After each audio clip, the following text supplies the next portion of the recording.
Opa, cê tá bom? Vamos pensar uns trem muito doido? Porque na provocação de hoje eu vou estar falando sobre a exposição da nossa vulnerabilidade social feita pelo Renan Santos do MBL, que por sinal deixou muita gente aí contrariada, revoltada com o grupo, ou pelo menos com ele, pelo fato dele ter dito que o cidadão comum não é dono do Estado nem patrão de agente público ou político. E muita gente aí ficou chateada com argumentações fortes. Ao meu ver, não faz a menor lógica, mas o que me surpreende nesse pagode todo aí é a potência argumentativa da galera para tentar negar o óbvio, além de constrangedora, é até um pouco triste, assim. Isso mostra um pouco da visão política que o país tem.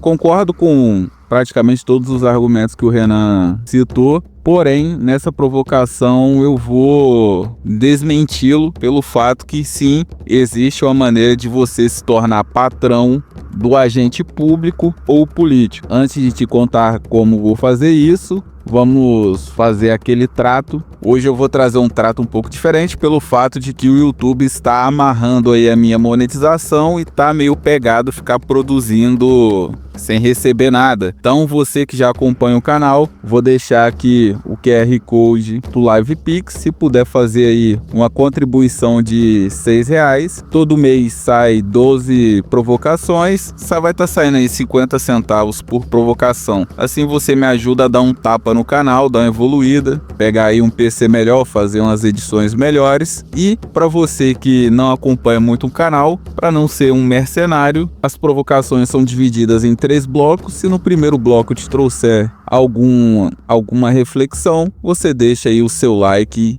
e segue. E se achar legal, também pode fazer a sua doação. É uma troca simples, você me ajuda e eu te entrego uma provocação, como a provocação de hoje, que vai ser baseada em fenômeno ambiental, basicamente gerenciamento estatal. As bolhas intelectuais geralmente têm ideias muito loucas e a mais nova loucura, não sei nem se é a mais nova loucura, mas achar que são sócios do Estado meio que está se oficializando como um argumento válido. As pessoas confundem sociologia enquanto divisão de responsabilidade de manutenção do legado através do ordenamento de ocupação dos espaços estatais com ser sócio participativo. Para mim é uma loucura. Isso ajuda a entender quando vemos os memes políticos prometendo coisas utópicas. Ao meu ver, tem muito dessa ideia na origem desses argumentos loucos, tipo o de que o Estado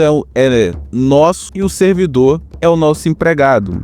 É um deleite à loucura de memes políticos que, como disse na última provocação, estão usando o Estado em benefício próprio, pois eles se enxergam como sócios dos espaços sociais, que obviamente é uma loucura. Vou trazer essa provocação pela perspectiva do Estado, que entende o Estado enquanto propósito existencial do Estado, que é a manutenção e gestão da área delimitada chamada país e, obviamente, a intermediação nas relações dos blocos sociais. O equilíbrio entre os blocos sociais na sociedade tem fenômenos simples e o mais relevante é a redução de esforço via cooperação, pois a redução de esforço em demandas ajuda na redução de atritos sociais. Então o Estado vai equilibrar esses blocos que vão cooperar entre si e a própria cooperação vai reduzir o esforço do indivíduo e do Estado pelo fato que quanto menos demandas em um ambiente, menor a quantidade de atrito. E isso ajuda a gente a entender o fato dessa insanidade, que a essência dessa insanidade é uma ideia de propriedade social. O Estado, para as pessoas entenderem melhor, o Estado é um signo, uma entidade com representação tanto abstrata quanto estrutural. E isso acaba gerando uma desassociação do que é a existência do Estado. Então toda essa loucura parte do princípio que as pessoas nem sabem o que é Estado. Nós somos apenas uma fração temporal. E o segredo está no fato de que o Estado é permanente e nós não. O Estado pode facilitar nossa estadia nesse planeta. Logo, logicamente, não somos donos do Estado, apenas um beneficiário da sua estrutura. Então, assim, a nossa ligação beneficiária é pelo fato que nós nascemos no Brasil e temos direito de usufruir de possíveis espaços funcionais do país em troca do pagamento da carga tributária. E nós pagamos aí, em média, de 70% a 75% da nossa produção durante a vida para o Estado. O Estado precisa se manter e ele tá dando uma fatiada legal. Então, tipo assim, nós somos só mão de obra beneficiária. Nós não temos um direito sobre o Estado. Vamos pagar aí 3/4 da nossa produção para termos direito de podermos disputar os espaços produtivos e sociais que tem no Brasil. Não quer dizer que somos sócios, somos apenas locatários. Todo o nosso esforço é apenas para pagar a probabilidade de ocuparmos espaços. Então, assim, isso vai muito contra esse senso comum que as pessoas têm. Vi alguns indivíduos falando sobre ser um argumento antipolítica, e o argumento de ser patrão de político é necessário, pois o país vive uma idolatria de político, e o argumento seria uma demonstração de autoridade da sociedade. Acho isso meio merda, pra falar a verdade. Na realidade, nem todas as pessoas estão idolatrando alguém. A maioria é condicionada pelos filtros entre o Estado e a sociedade a acreditar em algum político. A maioria das pessoas acabam se incomodando com o Estado pelo fato de que pagam míseros 75% da sua produção de vida e não recebe nada em troca. E ainda são obrigados a ver briga ideológica, travar evolução, criação de possíveis espaços produtivos e, o pior, obviamente, promove a destruição do ressarcimento público que o Estado deveria entregar para os seus beneficiários dos tributos pagos. Então, assim, toda essa confusão, ao meu ver, e obviamente parte dos agentes públicos que são reguladores dessa extração pública. Temos dois problemas básicos, ao meu ver. O primeiro é que o Estado está aumentando o esforço necessário para resolver demandas básicas, e o segundo, que o equilíbrio entre blocos sociais também não está rolando. E o pior é que temos que pagar o prejuízo dessa briga. Tá rolando uma briga, um contribui mais, outro contribui menos, e no final todo mundo acaba pagando esse pagode aí. O problema nessa história, ao meu ver, está na literatura social / econômica, porque antes de se tornarem políticos, esses memes são um cidadão comum e absorve de alguma fonte o que é democracia e função pública. O segredo está na essência que essas literaturas usam como incentivo para esses indivíduos, pois ambas prevêem um platô gnóstico para se construir algo. O objetivo principal dessas literaturas é destruir tudo até um ponto onde se consiga forçar um novo ordenamento, e isso acaba explicando que, ao meu ver, está se desenrolando para uma guerra dos extraídos, que os indivíduos em bolhas ideológicas não percebem que estão alienados e que estão disseminando uma alienação tão louca que modificações na metodologia do Estado visando o ganho de eficiência é praticamente aí um sonho. O gado médio está pagando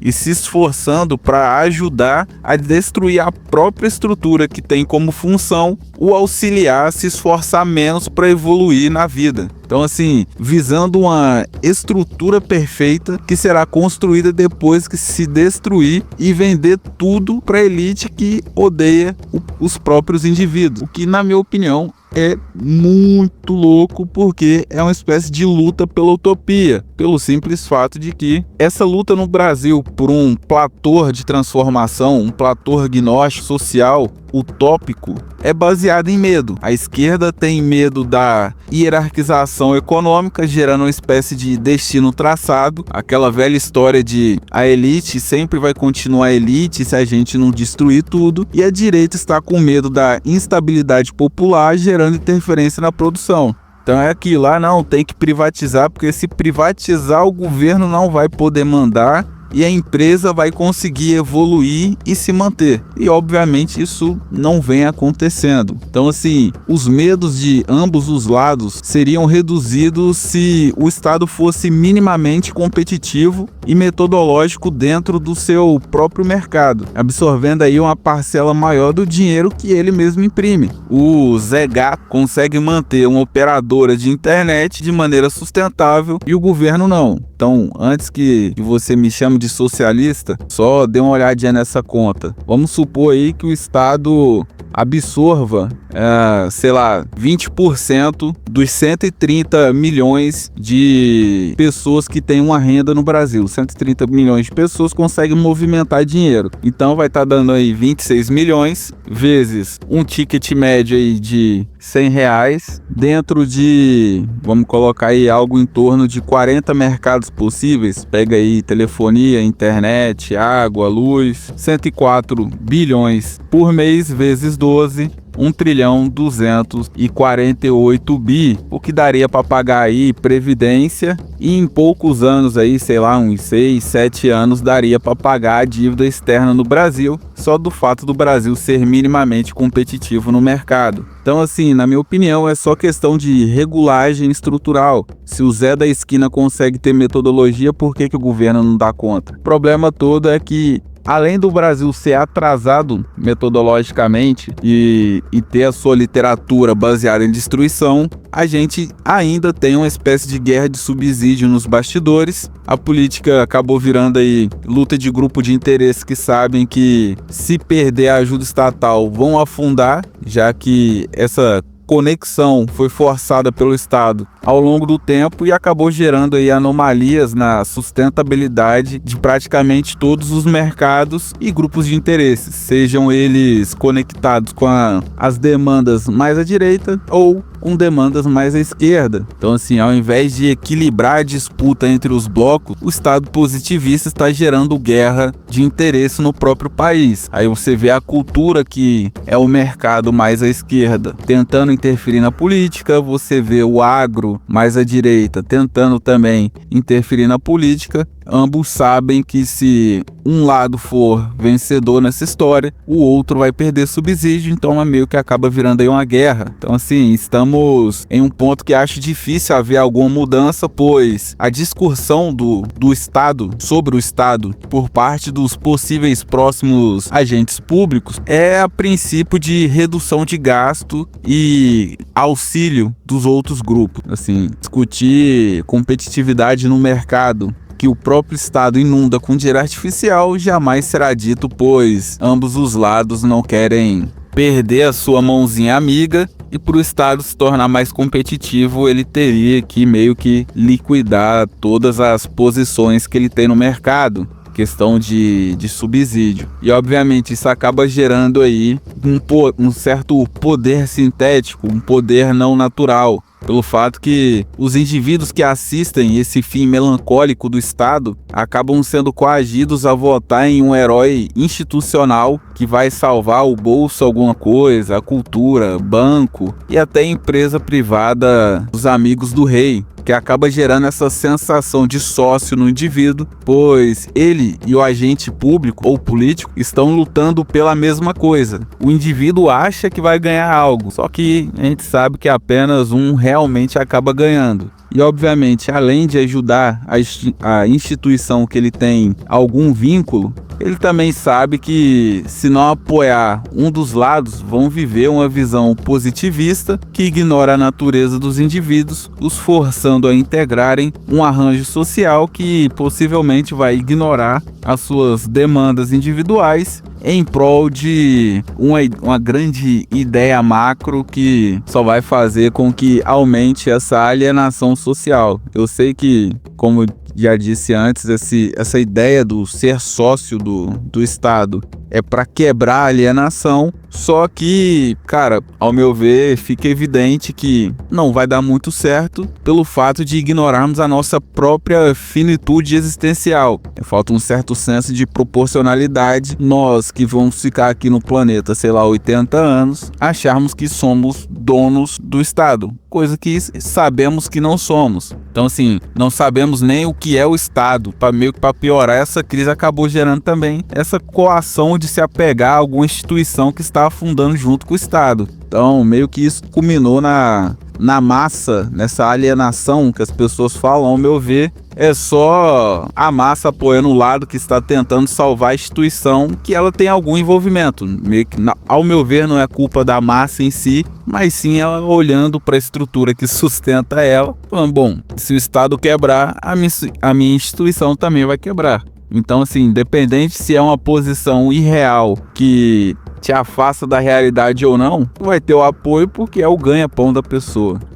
A democracia não permite a indivíduos quebrarem a hierarquia dentro do ordenamento. A única maneira que resta é torcer que alguma corrente intelectual acabe gerando aí influência muito grande nos próximos agentes públicos. Então, quando você vê essa tentativa de zona de influência, essa ideia de zona de influência, concordo com, acho que foi o Renan que falou sobre essa criação de zona de influência, concordo com ele, pois em relação ao poder, a única maneira de se gerar influência e estímulos que acho válido é realmente essa disputa conceitual, pois vai rolar a tese e a antítese, e nesse processo a síntese, além do resultado, tem como efeito gerar um norte crítico em relação à metodologia usada. A direita cresceu pra caramba nesses últimos tempos com crítica à metodologia de agentes mais à esquerda. Infelizmente, para quem é patrão de político, esse é o máximo de liberdade de interferência dentro de um ordenamento democrático. Os indivíduos estão presos à sua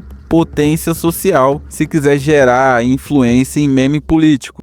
Vai ter que acabar aí apoiando as teses intelectuais para tentar gerar uma espécie de osmose intelectual no ambiente, pelo fato de que é meio merda ter que assumir, mas o único papel de pessoas comuns no Estado é o de pressão intelectual. É o que sobrou pros betinha, para que os indivíduos que ocuparem determinados espaços públicos possam meio que chegar nos espaços já com a ótica que nos convém, já com a ótica de mais metodologia, um Estado mais presente no mercado, sem, obviamente, eu entendo, tem a roubalheira das estatais, mas infelizmente, ao meu ver, a única maneira é ser mais combativo no mercado, e para isso, infelizmente, é trabalho de formiguinha. É buscar criar, através da disseminação de bolhas intelectuais, uma cisão conceitual que a gente tem hoje no país sobre estatal, tentar criar aí um ambiente onde se tem um conjunto de noções e crenças comprovadas logicamente pelo tempo, para que o arranjo que os agentes públicos usam para administrar o Estado tenda a errar menos por ser um método baseado em crítica de efeito real, que não seja a intenção de ajudar alguém, mas sim de manter aí um certo efeito, obviamente já fechando a provocação, sem ignorar o nosso contrato social, que pelo fato da finitude humana existir, meio que se gerou a necessidade do Estado de criar filtros que impedem os impulsos destrutivos de algumas gerações. Então, assim, por mais que tenha escapado a alguns, é um mecanismo de defesa do Estado em relação a nós, sociedade. E é aquilo, meio que atura ou surta, é o jogo que a gente pode jogar. A dinâmica democrática foi implementada há séculos atrás e acho complexo grandes mudanças nessa dinâmica. Olhando o leque de ideais com função destrutiva que temos hoje e essas argumentações falhas, meio que tentando forçar um senso de afiliação, acho muito difícil que mude alguma coisa. O que nos sobra é só essa fragilidade representativa. Não existe indivíduo, só existe no máximo aí uma corrente de pensamento que os indivíduos podem participar. Então, assim, se as ideias são metodológicas, você possivelmente vai estar aí em uma corrente intelectual. Se as ideias pertencem a um mundo ideal, você é mais um ideólogo.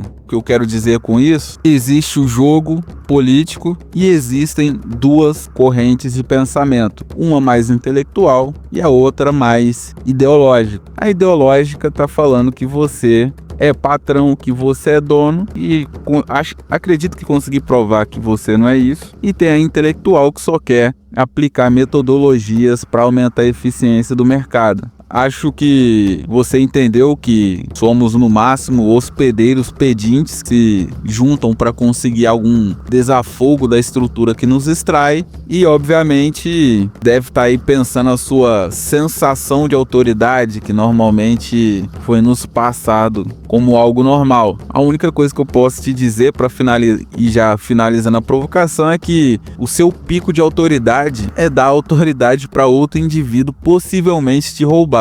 A função do cidadão de bem não existe sem um mínimo de potência intelectual. Se você não se aprofundar em determinado pensamento crítico para poder analisar toda a situação, você sempre será apenas um número, beleza? Então, moral da história, você, se não pensar intelectualmente, se você for um pensador ou um agente ideológico, você no máximo é um agente de demolição. Os dois polos ideológicos querem encontrar o seu platô agnóstico ao destruir e reduzir as potências do Estado. E não, eu não sou socialista, eu só não sou burro, porque concordo com a ideia da vigilância social. Sim, você pode vigiar e apontar o erro dos governantes a ponto de gerar pressão em cima da execução de funcionalidade deles, mas evite aí essas narrativas de afiliação. Como disse, alguns papos são apenas uma maneira de gerar pressão social em cima dos agentes públicos. Não seja feito de otário. Os filtros entre você e os agentes públicos são reais e quase constrangedores. Você praticamente não tem direito de reclamação com o Estado.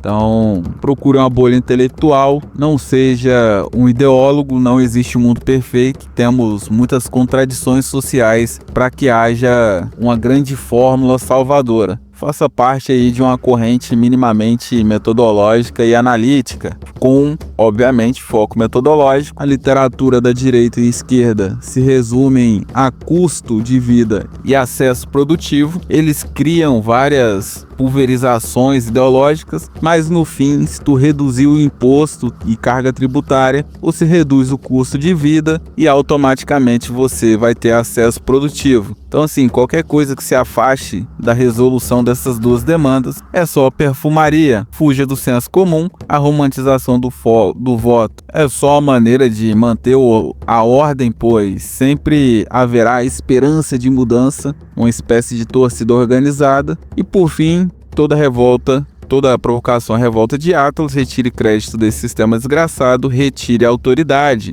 Não engorde pensamentos malucos que vão te alienar por benefícios próprios, beleza? A provocação de hoje foi essa. Se te trouxe alguma reflexão, curta, se inscreva e, como disse antes, se puder, você que chegou até aqui, se tiver como, deixa aí R$6 por 12 provocações, sai aí 50 centavos cada. Você dá uma ajuda pro canal evoluir, enquanto o YouTube aí não libera a minha monetização, beleza? Então, provocação é essa. Fique com Deus. Até a próxima provocação. Um forte abraço.